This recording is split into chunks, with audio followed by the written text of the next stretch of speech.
Hello, this is Rahaj, Speaks Asian, volume... something. Today I'm in a secret location that no one knows about. What? Hey, where are you going? What the f... How'd you guys get in here? We're sneaky. We're better ninjas than you.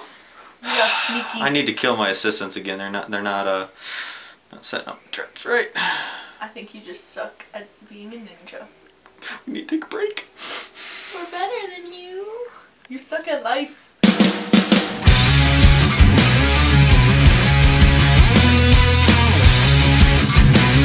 Okay, so all assistants dying aside, today I'm talking about Final Fantasy XIII.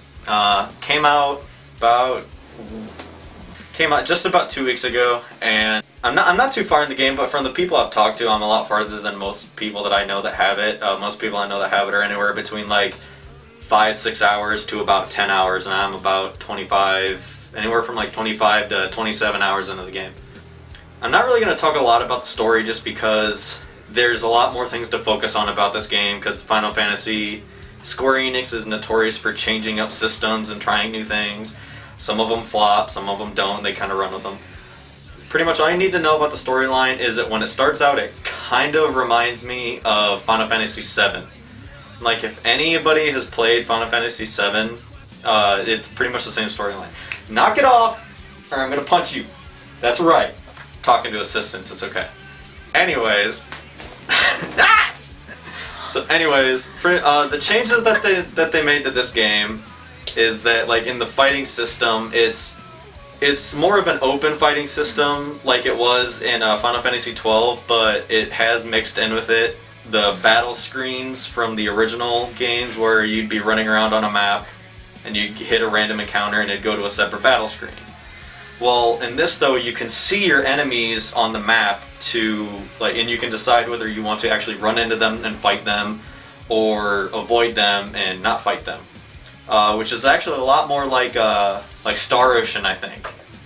And I like that system because it takes away the random battles, which are really annoying in the other games, especially when you're trying to get somewhere. In this one, you can actually just be like, oh, I'm trying to get somewhere, so I don't want to fight. So I mean, you can just avoid the battles completely, which is really, really nice. Second thing about the battle system is you only control one person, and the other two characters kind of have set automatic things that they do. And the one cool thing about this is that it automatically picks what abilities are best for said situation. Like, depending on the enemy you're fighting, it automatically picks what spells, what attack system, or what attack style that your characters are going to do. Which is really nice, and it kind of dumbs it down, so you'd think it would make it a little more boring. But then with that, they also threw in this thing called a paradigm system, where you can switch your characters from either completely offensive, like either like melee or magic using, to more of a defensive, like healing each other, and that's pretty much it. It's just like offensive or defensive, and you can switch between them, and you really got to pay attention to what's going on the screen to know what you want to do at that time. So I think it dumbed the fighting system down a lot, but then it also I think like smartened it up. And it's not even a word, but it made it smarter where you actually have to think a lot more to what you're gonna do. Right over. Okay, 2 minutes.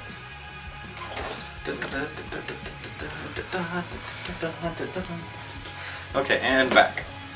So the way that you level up in this game, it's kind of a mixture of the sphere grid from Final Fantasy X and the job systems from some of the older games like Final Fantasy III, Final Fantasy V, and then some of the newer tactics games that have come out.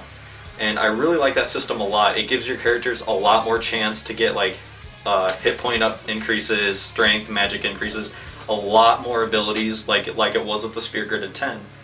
It just works so nice, and it just makes me reminisce on those two systems that, I mean, they were such good ideas, and combining them I think made it even better.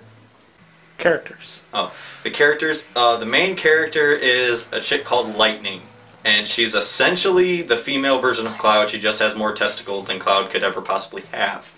Snow is, I think, the next main character. He's like the male version of Tifa, who ends up kicking a lot more ass than Tifa ever could. And then Saz, which is the less Mr. T version of Barrett from Final Fantasy VII. as in Barrett was like this big with a gun on his arm and talked like this. Saz is about this big with a fro that has a chocobo that lives in it. But those are pretty much the 3 main characters that you need to know about. It's not really a lot different in this game other than like from the other Final Fantasy games. It's your typical RPG. I think the only differences on the PS3 and the 360 version are the PS3 is 1 disc and the 360 is 3 discs. Anyone who has it and has played it or is wanting to play it, you will not be able to get to change your characters until, I think, Chapter 9, when you actually get all 6 main characters together. So don't worry, you can change them. For the first half of the game you can't, because it pretty much picks in the storyline who you're going to use, and that's pretty much how it works. The storyline though is really, really dynamic. There's a lot of cutscenes thrown in, but they're not long enough to where you're going to get bored with the game. They actually kind of make the story a little more dynamic, and the way that they have you playing the game makes it just that much more dynamic because of the characters that you're using. Flaws, the only flaw that I've come across is having to use 2 support characters only together, and it makes everything really tough. But I mean, that aside, I mean, it's a great game. If you're waiting to hear stuff about it, get it. I mean, if you don't want to own it, rent it. But if you got the money, get it, play it, and I mean, it's even got some afterplay effect, some afterplay value. So I would have to give this game an easy 4 to 5 rice bowls. More of a solid 4, just because of some of the little quirks and flaws that didn't really impress me. But so I guess that's it. It's 4 out of 5 rice bowls. Like Final Fantasy, you're gonna love this game, and if you've been playing it, I hope what I told you helps out. So go for it.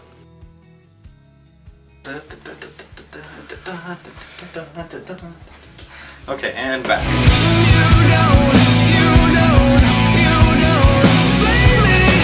Okay, so next week, let's see what we have for you, and this is very, none of this, this doesn't look anything like anything of mine.